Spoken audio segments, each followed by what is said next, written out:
Hello again mga ka-auntie, mga ka-uncle. Welcome back to my channel. Meron ako ditong sweet peas or ano ba to, chicharo, green beans, ano bang tawag dito ninyo. Ayan, tatanggalan ko lang nitong mga sungot-sungot nito sa dulo, no? Yung mga sungot-sungot niyan. Ayan, ano bang tawag niyo dyan? Basta yan, lilinisan natin ng ganyan. Ayan. Sa mga bagong napadaan sa aking channel, paki-subscribe nyo ang Aling Amay Vlog at paki-hit na rin ang notification bell para updated sa aking mga upcoming videos na i-upload. Ayan. So, welcome back again sa kusina ni Aling Amay. Ayan, magluluto na naman tayo. Alam niyo naman si Aling Amay, always simpleng dish lang ang ating niluluto. Ayan. Dahil ang aking mga amo or ang aking boss ay simpleng mga tao. So, ayan. Simpleng mga dish lang ang aking lulutuin. Magigisa tayo ngayon itong chicharo or green beans. Or green peas. Green peas, not green beans. Ayan. Meron ako dito. Hugasan natin. Ayan. Hugasan na ang ating green peas. Ayan. Ready natin yung ibang ingredients.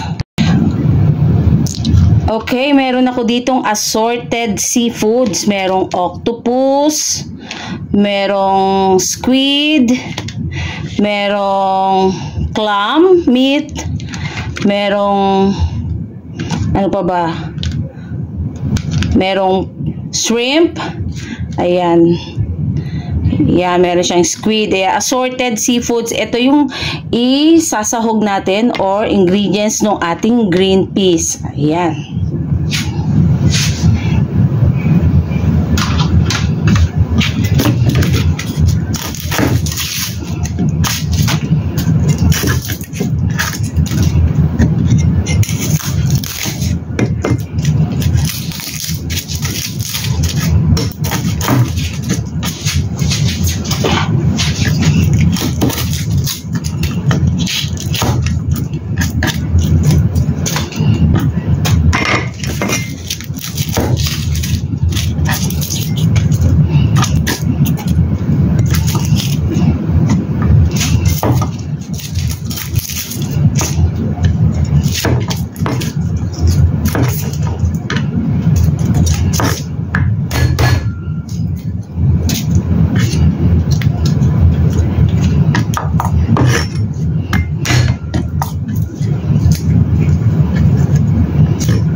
Mince lang natin yung garlic.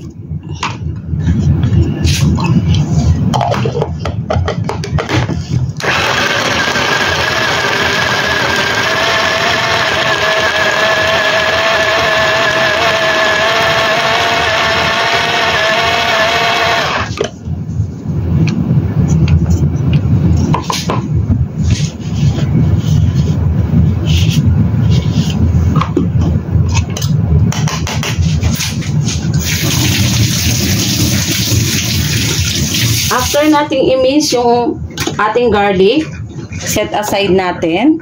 Chop natin itong ating onion.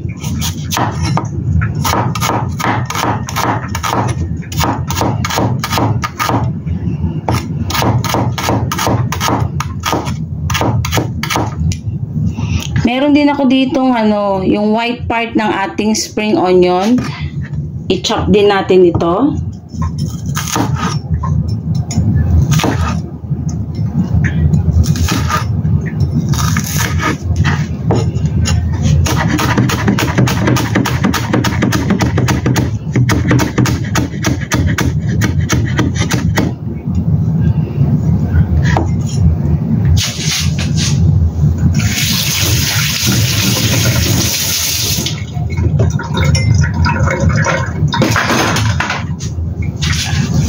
Ayan ang ating mga ingredients sa ating lulutuin ngayong dish. Ang ating stir-fry green peas with seafoods. Ayan.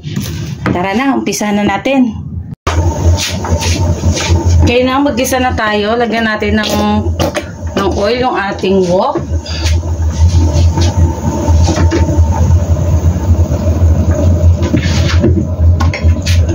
Isa tayo ng bawang.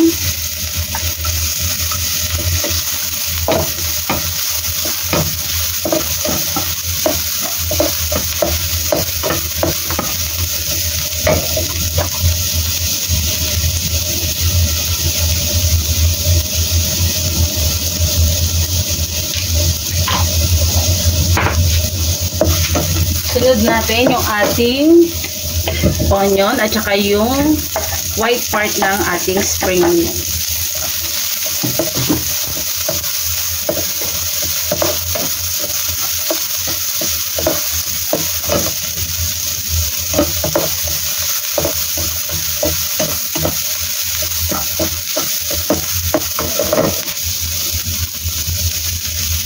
Okay, pag naamoy na natin yung ating mga aromatics, sunod natin yung ating seafood.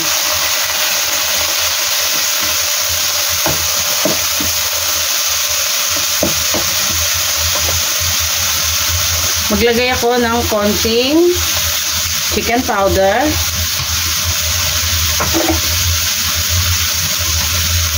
black pepper,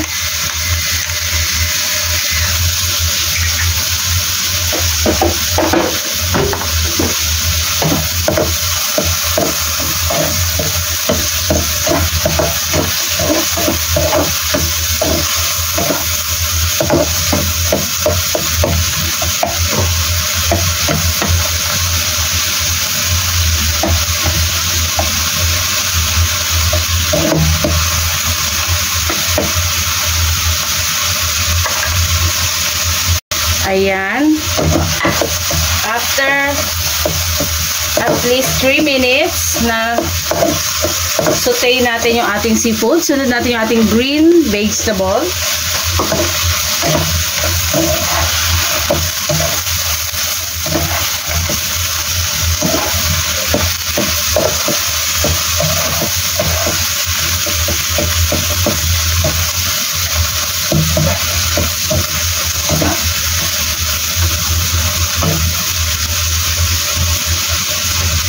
Lagyan lang natin ng konting salt.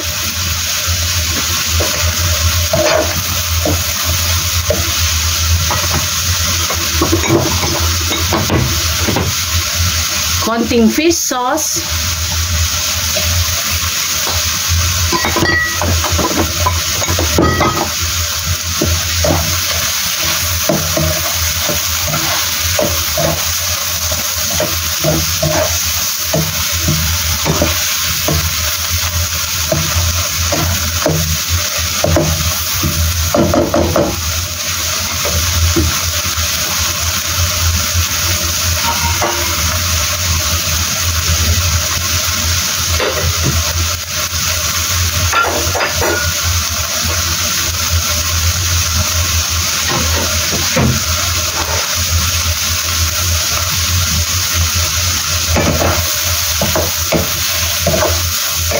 Madali lang lutuin yung ating green beans or green peas.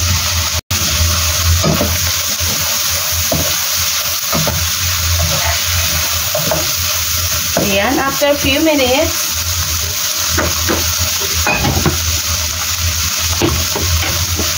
lagyan natin ng 2 tablespoon ng oyster sauce. Lagyan natin ng konting water.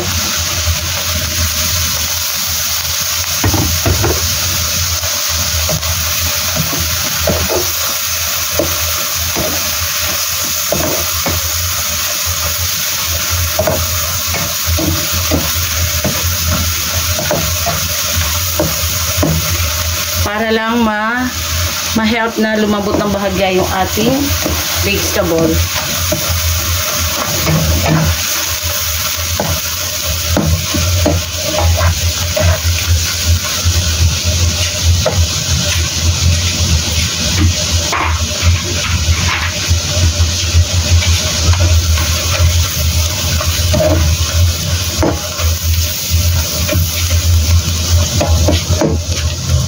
Ayan. Done na ang ating ginisang green peas with seafoods. Plating na natin.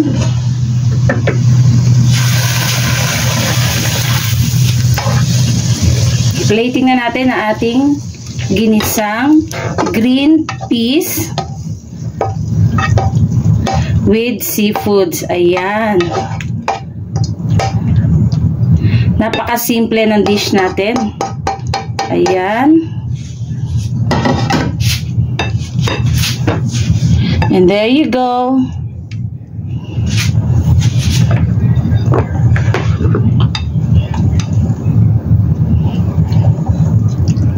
Litaw natin yung ating mga sahog. Ayan. Para makita yung ating sahog. Ayan.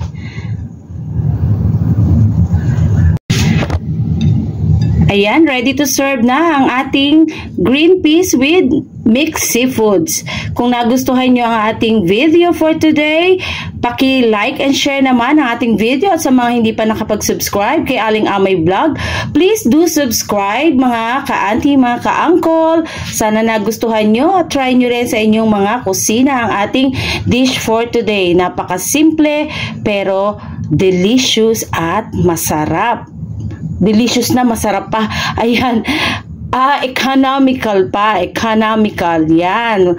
Ibig sabihin, simple, masarap, at matipid ang ating dish na nagawa na naman ngayong araw na ito. Ayan. Maraming salamat po. Happy tummy, happy life. God bless us all. Bye. Maraming salamat sa palaging pagsuporta.